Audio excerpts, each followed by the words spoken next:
Homebuyers are making some huge mistakes when it comes to buying a home. With the changes the real estate market has gone through over the last few years, some tactics and strategies have changed for sure. But there are also some basic things that must be done, and some of them are being overlooked. And this is what we're going to talk about in today's video. I'm Shawn Shackelton, your resource for all things real estate here in the Scottsdale and Phoenix market. Now, first up is not doing enough research before you move. Now, it doesn't matter if you're moving across town or across the world. Research is a critical component when you're making a decision about buying a home. However, both seasoned and first-time homebuyers can underestimate the importance of this research, both for the area they're looking to move to, as well as thoroughly understanding the process. Now, first-time homebuyers might be a little unsure of exactly what they need to research, while seasoned homebuyers might assume they already know everything. And if you don't thoroughly do your homework, you will not understand about market trends. And I'm talking about the market trends that are going on in the area that you're looking to move to. Because you might be moving from a place that's maybe in a buyer's market into a place that is a seller's market. And if you don't know this about the market you're moving to, you might miss out on a house or two before you really understand what kind of competition you're up against. You also need to understand how the process will go. What does the inventory look like? And by that, I mean how many homes are on the market. This will give you a really good understanding on what you should expect regarding timing. You also need to understand, once you get the home under contract, how long is it normal for the home to close? Here in Arizona, it's typically 30 to 45 days. And of course, that's always negotiable. We in Arizona also don't use attorneys, which is very different for other people when they're coming from a state that does use attorneys. Having an understanding of the timelines in the contract is also really important. Now, I never expect my buyers to absolutely have this memorized, but I do go over it at length with them so that they understand how this process is going to take place and what to expect when. I have just found that the more information that I can give them and the more they understand, the less stressful it is throughout the entire process. Then there's the research on the neighborhood you're looking to move to. This is important for a lot of reasons. First up is, I believe you need to love where you live. Let's just say you fall in love with a home, but you don't do your research about the neighborhood developments that might be coming, school districts, or the crime rate. This could put the investment that you just put into that home at risk.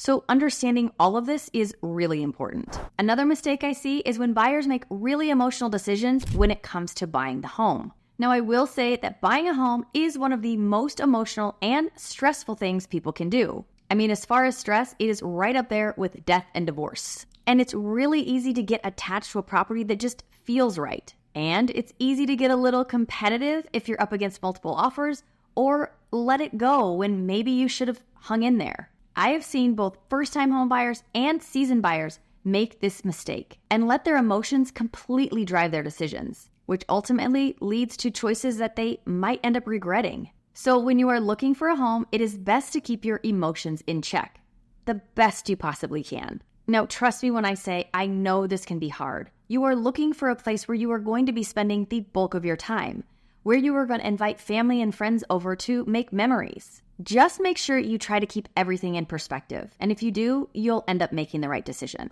Another mistake I see is when buyers completely ignore the total cost of homeownership. Now, when you're buying the house, it is really easy to only focus on the purchase price, your down payment, and your closing costs, which, if I'm being honest, are sometimes forgotten about as well. But you also have to consider the full scope of all the costs associated with homeownership. These costs can include ongoing maintenance, utilities, and potentially an HOA fee. Then you have property taxes and homeowner's insurance. Now, if you've got a mortgage, those fees are likely going to be incorporated into your overall mortgage payment every month, but there's things that you have to budget for. And if you've paid cash for the house, you will have to remember to pay those fees all on your own. Now, something that you need to be aware of about your homeowner's insurance. This can change every year, and more recently, it really has for everyone across the U.S. What does that mean to your monthly payment? It means your monthly payment for your mortgage could go up. This happened to us this past year. Now, it didn't drastically change our payment, but it did increase our payment, and there was not much we could do about it. Now, to my knowledge, having your homeowner's insurance affect your mortgage payment for most, this was a first this past year.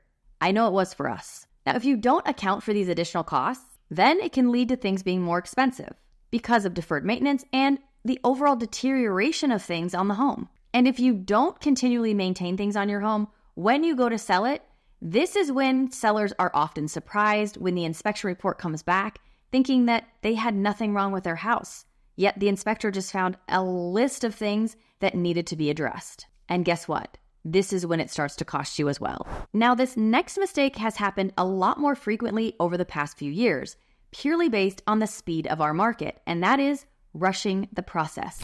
In the ultra-competitive market that we have just come out of, many buyers felt pressure to act quickly so that they didn't lose the house. And while that speed was a necessity, you still have to make sure that you are not making the decisions too hastily and just agreeing to everything that the seller wants. You have to still take into consideration what that really means for you. Ultimately, cutting corners like waiving an inspection or waiving the appraisal could end up costing you more money down the line. Now, I will say over the past few years, to help my clients secure a home, I would write into the contract things like buyer is willing to buy the house as is, as long as no major defects are found. And I would do this to protect my buyers from not being able to back out of the contract should, during the inspection period, something major pop up, like the entire roof needs to be replaced or all of the pool equipment is shot, or quite honestly, anything else that my clients deemed as major. Once we got that inspection back, my clients could then make the decision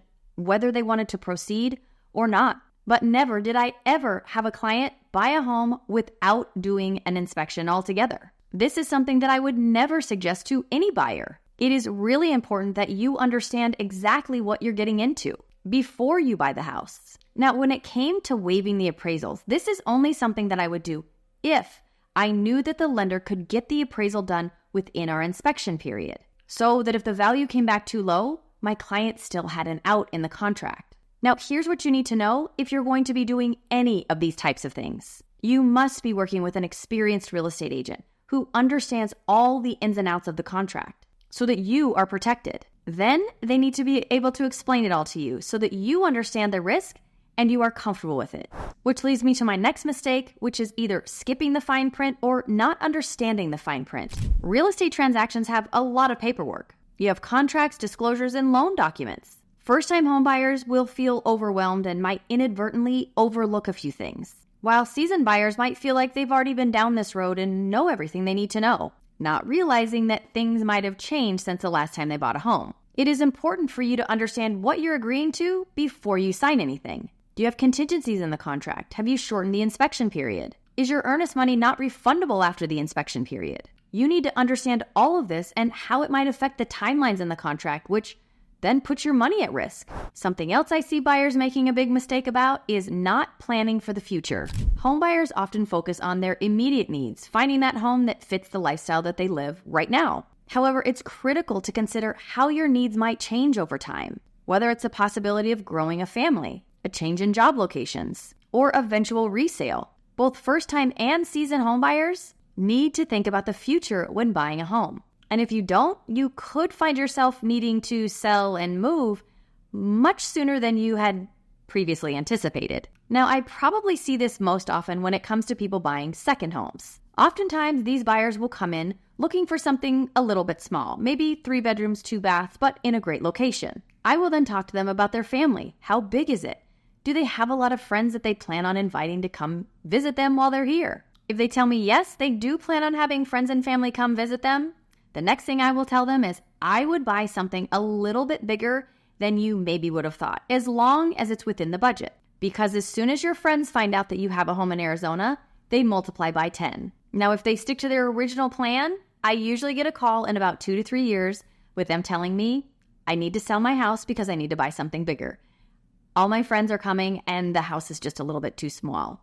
Or they decide to make Arizona their primary residence, and wherever it is that they lived prior, that becomes their second home. Now, this next mistake can cost you a lot of time, money, and frustration. And that is failing to adjust your expectations. Real estate markets change often, and the way things went the last time you bought a home is probably not the way that things go now. We could have different documents, different requirements, and different timelines. Then you add in how the actual market is doing, which then changes how contracts are written and what is expected of both buyers and sellers. If you are set on replicating your past buying experience or duplicating an experience that you heard about, you could struggle if you don't adjust your expectations. This also includes adjusting what you are expecting to get in a home at a specific price. As the market changes, all of these factors change. And if you are too rigid through this process, it is going to be very hard to meet that idea that you have in your head. Be open to seeing some things that might not be exactly the perfect home for you,